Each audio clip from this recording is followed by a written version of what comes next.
नमस्कार, अनु aunty ideas में आपका बहुत बहुत स्वागत है।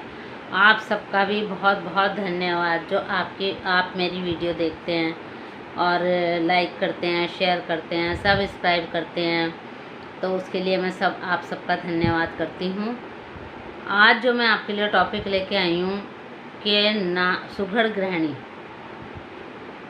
उसका टॉपिक है सुघड़ गृहिणी, यानी कि एक औरत सुघड़ गृहिणी कैसे कहलाती है। सबसे पहले मैं आपको ये बताऊंगी, जब दुनिया बनी, जब भगवान ने इस दुनिया को बनाया, पेड़ पौधों को बनाया और जीव जंतुओं को बनाया और इंसान पैदा हुए, सब में जान डाली, तो एक बहुत ही सुंदर संसार बना। कई हजारों साल पहले कुछ और विचार थे, आज हम सबके कुछ और विचार हैं। हमारे जो देवी देवता थे उन सब ने भी बहुत बहुत बहुत कष्ट उठाए हैं, और वो कष्ट जो उठाए हैं वो हमारे आगे एग्जाम्पल कैसे आए उसके लिए उठाए हैं। उनको कोई कमी थोड़ी थी, उनको कोई कमी नहीं थी, लेकिन जैसे सीता माता है या द्रौपदी है या और हमारे जो महान देवी देवता हैं, उन सब ने हमारे लिए एग्जाम्पल पेश करा है कि एक नारी मतलब कितनी शक्तिशाली होती है और वो कितना सहन कर सकती है। और ये सब दिखाने के लिए ही जो हमारे देवी देवता थे उन्होंने कष्ट उठाए, और जो आज की नारी है उन्हें भी आप जानते हैं, तो मैं उनके लिए थोड़ा सा बोलूँगी कि हमारी जो दुनिया की सबसे खूबसूरत ईश्वर ने जो रचना की है वो है नारी। जी हाँ, नारी एक ऐसी शक्ति है जिसके बिना जीने की हम कल्पना भी नहीं कर सकते। वही संसार का निर्माण करती है, वही घर गृहस्थी का निर्माण करती है, और वो हमारे अपने बच्चों को पालती है, और जो हमारा एक वो होता है पीढ़ी दर पीढ़ी अपनी कुर्बानियाँ देकर परिवार को पालती है। लेकिन हमारा ये दुर्भाग्य है कि आज के ज़माने में जो हम नारी की कदर नहीं करते, और उसका मतलब बहुत ही ज़्यादा आज के ज़माने में बहुत ही ज़्यादा मिसयूज़ हो रहा है। आप कहेंगे कि इसमें एक सुघड़ नारी की क्या बात है। हाँ जी, मैं आपको बताऊंगी कि जो एक नारी है वही एक घर को अच्छा बनाती है, और वही घर को स्वर्ग बनाती है, वही घर को नर्क बनाती है। एक नारी में इतनी शक्ति है। और अब आपने देखा होगा कि आजकल की जो लड़कियां हैं जब शादी होके आती हैं तो उनके मन के जो भाव होते हैं वो आजकल के जो पहले के जो बुज़ुर्ग हैं उनसे मेल नहीं खाते। क्यों नहीं खाते? क्योंकि हम जो पहले के जो बुज़ुर्ग हैं वो कुछ और विचारों के थे, जो आजकल की पढ़ी लिखी जनरेशन है वो कुछ और विचारों की है। लेकिन मैं यही कहूँगी, जब शादी होके आए हो तो आपको घर परिवार तो चलाना ही है, और वहीं पे ही रहना है, वहीं पे ही आपका परिवार बनेगा। तो आप ऐसी भावना को कभी भी मन में ना लाएं कि मैं इस घर में आई हूँ तो मेरी वैल्यू क्या है। नहीं, आप जब घर में आते हो शादी होके तो आप ये देखो कि अपना सर्वस्व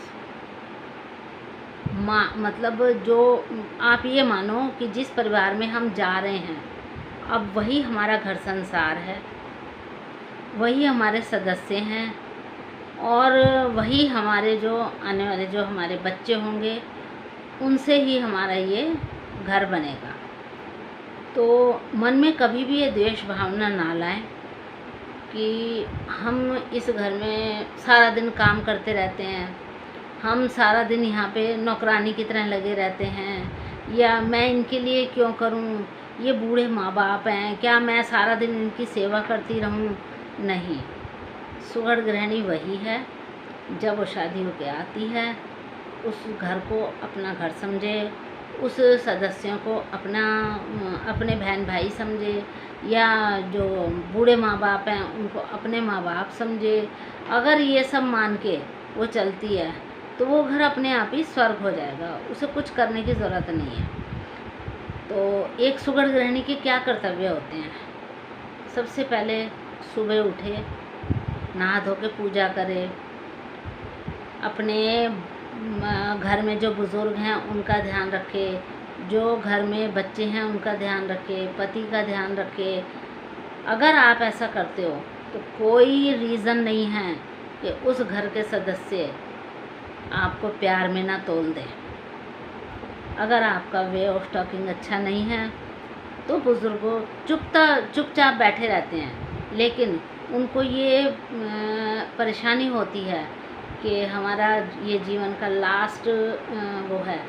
लास्ट स्टेज चल रही है, और क्या कहते हैं, हमारी क्या मतलब हमारी कदर है। अगर एक सुगढ़ गृहिणी है और माँ बाप की इज्जत करती है, बच्चों की इज्जत करती है, घर पे टाइम पे खाना देती है, और अपनी तारीफ़ खुद ना करके अगर अड़ोसी पड़ोसी तारीफ़ करते हैं, वही एक अच्छी बेटी, अच्छी नारी, अच्छी पत्नी कहलाती है। अब आप ये देखो कि जो अकड़ा हुआ पेड़ होता है, क्या है, उसमें फल थोड़ी लगते हैं, और अगर झुकी हुई डाली है उस पर फल हमेशा लदे रहेंगे, और उस झुकी हुई डाली की तरफ ही सब अट्रैक्ट होते हैं। जो अकड़ा हुआ पेड़ है उसको कोई देखता भी नहीं है। तो मैं तो यही कहूँगी कि जो झुके हुए डाली पे ही फल लगता है, और आशीर्वाद भी झुके सिर पे ही मिलता है। अगर आप सिर झुका के अपनी घर गृहस्थी को चला रहे हैं, मैं ये नहीं कहती कि दब के रहो, कोई कुछ कह रहा है तो उसे सहते रहो, नहीं, मैं नहीं मानती इस चीज़ को कि अगर आप घर में शादी होने के बाद जब आते हो, अगर आप अपना व्यवहार अच्छा रखोगे, सुख है, दुख है, गरीबी है, अमीरी है, सब वही है। अगर आप ये भावनाएं मन में लेकर चलोगे, मैं नहीं मानती कि कोई भी घर का सदस्य ऐसी लड़की को अवॉइड करेगा। अगर आप सारी ड्यूटी पूरी निभा रहे हो तो कोई रीज़न ही नहीं है कि उस परिवार के सदस्य आपके प्रति ड्यूटी पूरी ना निभाएं। कम है या ज़्यादा है, एडजस्ट आपको ही करना है।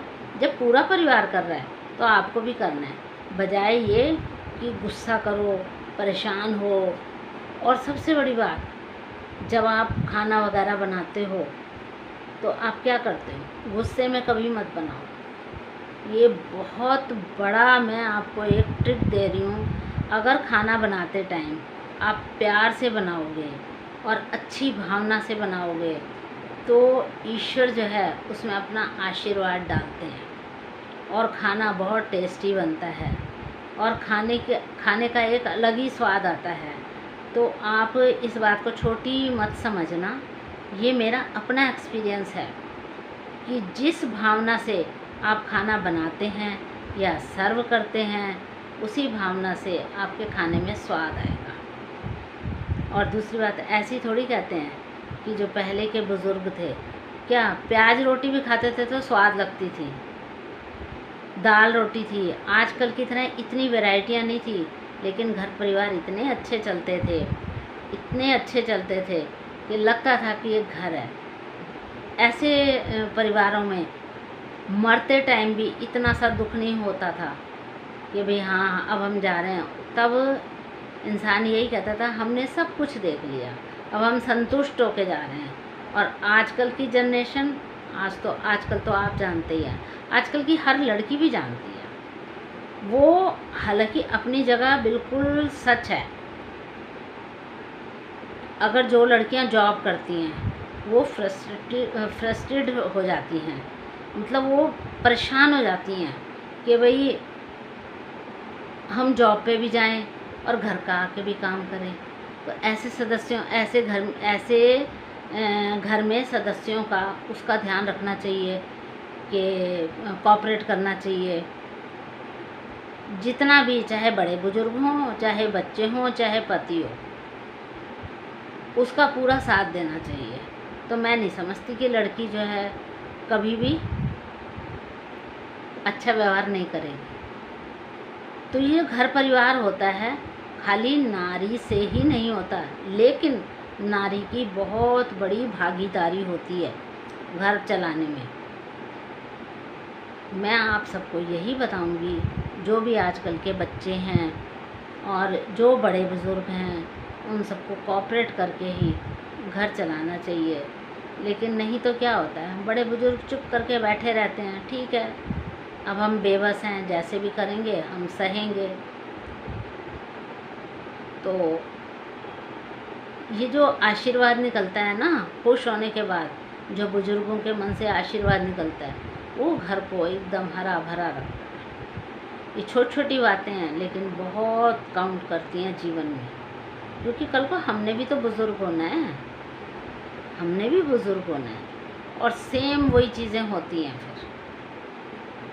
तो मैं आपसे यही कहूँगी कि अगर आपको ये मेरी बातें पसंद आती हैं तो आप थोड़ा सा इसकी तरफ ध्यान दे के, और अपनी जो हमारे घर में बेटी आई है, जो हमारे घर में बेटी आई है बहू के रूप में, या जो बहू आई है बेटी के रूप में, तो उसका हम लोग पूरा पूरा ध्यान रखें। और उसका भी फ़र्ज़ बनता है कि जिस घर में आई है वो भी इस परिवार का पूरा ध्यान रखें। तो अगर ये चीज़ आपको अच्छी लगी हो तो लाइक करें, शेयर करें, सब्सक्राइब करें। Thank you.